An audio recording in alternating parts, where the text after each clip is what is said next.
ಬೇಸಿಗೆ ಕಾಲ ಬಂತು ಅಂದರೆ ಎಲ್ಲರ ಬಾಯಲ್ಲಿ ಬರುವಂತಹ ಒಂದೇ ಶಬ್ದ, ಅಬ್ಬಬ್ಬಾ ಏನು ಸೆಕೆ ಅಪ್ಪ, ಈ ಸೆಕೆಗೆ ಯಾವುದಾದ್ರೂ ಒಂದು ತಂಪಾದ ಪಾನೀಯ ಕುಡಿಯೋಣ ಅನಿಸುತ್ತೆ ಅಂತ.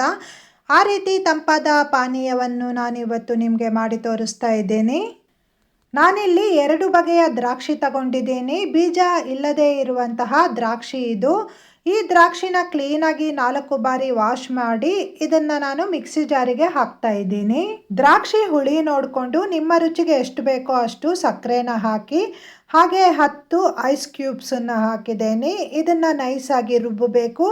ಒಮ್ಮೆ ನೈಸಾಗಿ ರುಬ್ಬಿದ ನಂತರ ನೀರು ಹಾಕಿ ಇನ್ನೊಮ್ಮೆ ರುಬ್ಬಬೇಕು. ನೈಸಾಗಿ ರುಬ್ಬಿರೋದ್ರಿಂದ ನಾನಿಲ್ಲಿ ಫಿಲ್ಟರ್ ಮಾಡ್ತಾ ಇಲ್ಲ, ನೀವು ಬೇಕಾದರೆ ಫಿಲ್ಟರ್ ಮಾಡ್ಕೊಳ್ಬಹುದು. ಬೇಸಿಗೆಗೆ ಆರೋಗ್ಯಕರವಾಗಿರುವಂತಹ ತಂಪಾದ ಜ್ಯೂಸ್ ರೆಡಿಯಾಗಿದೆ. ನನ್ನ ಈ ಪೇಜನ್ನು ಮೊದಲನೇ ಬಾರಿ ನೋಡ್ತಿದ್ದಲ್ಲಿ ಫಾಲೋ